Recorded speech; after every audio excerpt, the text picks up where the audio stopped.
Sometimes we have functions that have more than one root, and we can actually find them with different initial guesses. So here's a graph of a function with 1, 2, 3, 4 roots that we can see from the picture. We could use intermediate value theorem also to verify that it does have 4 roots. If we start at different initial values, we'll find different roots. So for example, if we start at 0, we will end up at this root here.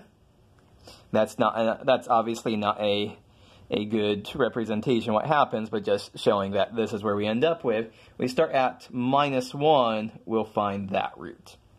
So here's just the calculations that I've scribbled out here. 0, -5, -3.9, -3.16, -2.68.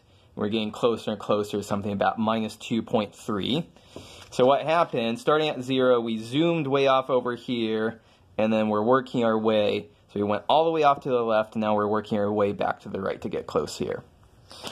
Whereas if we start off at -1, we very quickly go to something -0.888 or so.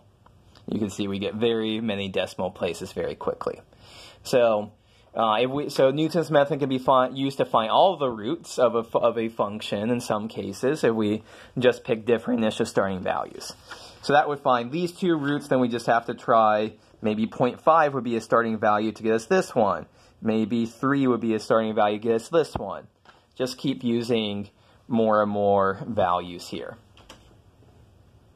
Okay, one last example to wrap up our discussion of Newton's method has to do, so one fun little application of this has to do with square roots.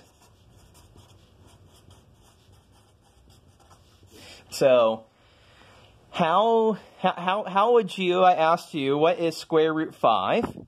I asked you how to figure out square root 5, several decimal places here without just going to a calculator, punching in, or Wolfram Alpha, or whatever you use these days to come up with what is the square root of 5. How would you do that? And so let's do this using Newton's method. Newton's method finds the zeros of certain functions. And so I think that this is a function that is 0 when we plug in square root 5. So this is going to be how we'll approximate the square root of 5. Maybe from an initial guess, we'll start off with x0 is equal to 2.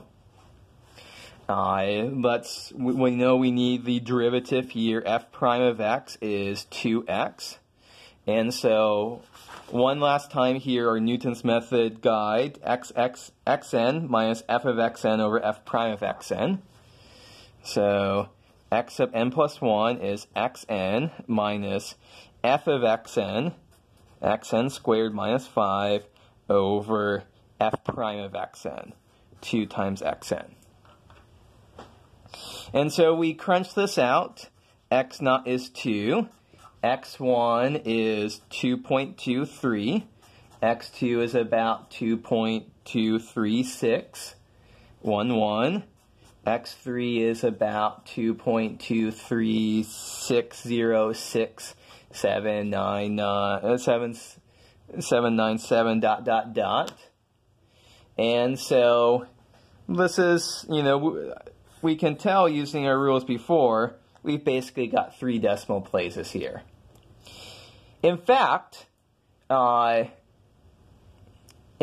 a calculator, square root 5 is about 2.236067977. We actually have all of those places right. So 3 iterations of Newton method with a pretty naive initial guess give us tons of decimal places. So that's pretty good. So to wrap up the series of videos, here is just one more pre-class problem.